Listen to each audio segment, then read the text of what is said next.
Hey, what is up everyone? It's David here. Welcome back to the Nerds of E-commerce, and Andrew has just done a great video on how to find the best niche for a t-shirt design. So I thought, why don't I show you how to find the best influencers to test out those t-shirts using influencer marketing. So in this video, I'm gonna show you a step-by-step guide on finding the best influencers on Instagram to test out your designs. So without further ado, let's go. There are mainly a few types of influencers you need to know. You have your macro versus micro influencers, where the difference is mainly in the follow account. And then you have your page versus personal influencers. So personal influencers are more celebrities like Kylie Jenner. So that will be a personal influencer. And then a page influencer will be more around a particular niche. For example, there are Instagram accounts on Hawaii. There is Instagram accounts for German Shepherds. So these are more page influencers. Personally speaking, I think page influencers are a better way to start off if you're just starting your store or just testing out an idea. I think personal influencers are just very, very expensive, and page influencers are better bang for your buck in the very beginning. And then eventually, as the business scales,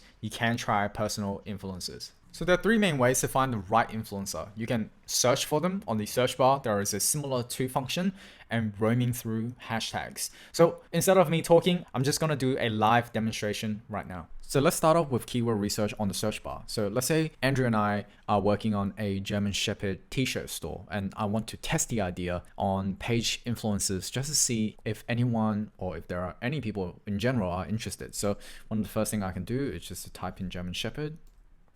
And also, you don't want to do this on mobile. You want to do it on desktop because one, it's easier to type, and two, the engagement metrics like the likes, you actually can't see it on mobile version, but you can still see it on desktop.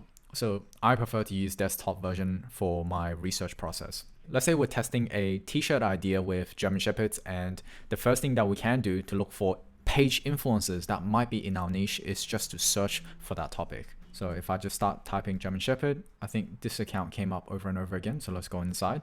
So this page influencer has 497,000 followers, which is quite a bit.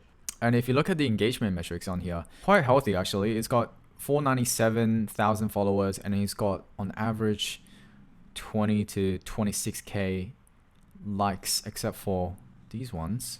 If this is the first account you found and you want more similar accounts like these, what you want to do is you want to just click the drop down function, and these are all the accounts that's very, very similar to this page right here. So we can go to the next one. We love German Shepherds.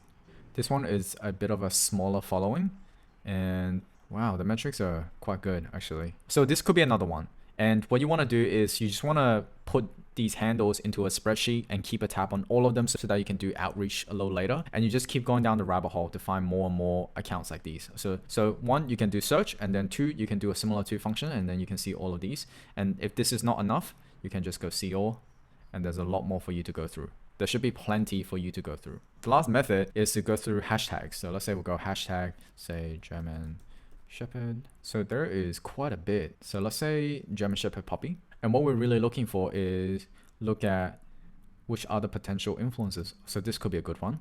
Okay, yes, but it seems like they already own a store, so it's unlikely that you can get them to do promos for you. So maybe let's go back and see if we can find another one. So basically, you just want to rinse and repeat the process to find enough influencers to do outreach to. Because the most important thing is that you want to do more outreach than you need. So if you want to do like say 5 promo posts to test it, you basically want to do outreach upwards to 30, 40, or even 50 influencers. Basically, you want to get enough replies so then you can select which of the influencers you're going to go with and which ones are going to give you the best bang for buck. So once you've done enough outreach to these influencers and a couple of them have gone back to you, one of the main things you need to do next is check the engagement rates to see whether the engagement rates are actually real. And one of the easiest way to do this is via flanks.com. We're going to do a live example in just a second. I want to talk about screenshots of engagement metrics first. Once a page influencer has gone back to you, one of the first things that you should always ask for is whether they can send you a live screenshot of their engagement metrics. It really looks something like this. So this was a screenshot of an influencer that I worked with in the past, and as you can see, there are demographic metrics, there are location metrics, and there's also timing metrics. And I'll explain the importance of each of them. Now, if you're testing out a specific product or for a store, you want to make sure that the influencer that you're working with has the right demographics that you want, whether that's gender and also range. Now, on top of that, if you only ship to a specific area, you want to make sure that the influencer that you're working with is actually getting engagement from that country. If you don't ship to Brazil, majority of the engagement is coming from Brazil, then that influencer is probably not a good fit for you. But if you sell to US and majority of the traffic is coming from US, that's perfect. And the last engagement metric when it comes to timing is that you always want to make sure that you buy promo posts in times where they have the peak engagement. For example, if we look at this graph right here, for this influencer, the best bang for buck days that you can buy is Wednesday, Saturday, and Thursdays. Definitely Wednesday if you can buy those. So you want these three metrics to make sure that you're getting the highest return possible for your spend. And the last thing I want to mention here is that whenever they send screenshots of engagement metrics, make sure that you ask them to always include their portrait at the bottom. Sometimes what has happened in the past for me is that page influencers try to disguise their horrible metrics by basically cropping other people's engagement metrics and then sell it as part of the negotiation. So you want to make sure that if they send you these engagement metrics, their portrait is at the right hand side at the bottom. That authenticates that this is their account and this indeed is true. And you also want the most up-to-date screenshot in terms of days and timing. Okay, so before we wrap up this video, I wanted to show you a tool called Flanks. Now, Flanks.com has an engagement calculator for Instagram, which estimates the engagement rate for a particular account. I'll leave a link in the description box below if you want to try it for yourself. So this tool, essentially, what you want to do is you just want to paste in the Instagram handle and it will give you an estimation of what the engagement rate is for that account. Now, better yet, they also give an average benchmark of what the engagement rate should be for an account of that size. So for example, let's say the German Shepherd one, it has 497,000 followers. The engagement rate should be anywhere between 2% or above. If it's above 2.05%, then it means that the engagement rate is above average. Now, all of these are just estimation only. You should always take this with a grain of salt.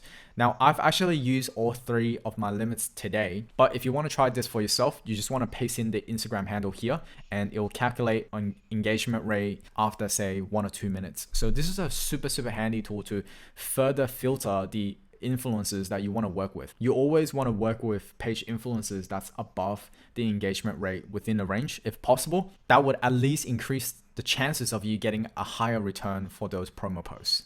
And that's essentially it for this video. So if you want to know how to create a great ad to go with your influencer marketing campaigns, gently smash that like button. And if this video gets 100 likes, then I know there is enough demand to create a full video on that. Make sure you subscribe, click onto the bell so that when Andrew and I release more videos like these, you be the first one to know. And until next time, see you very soon.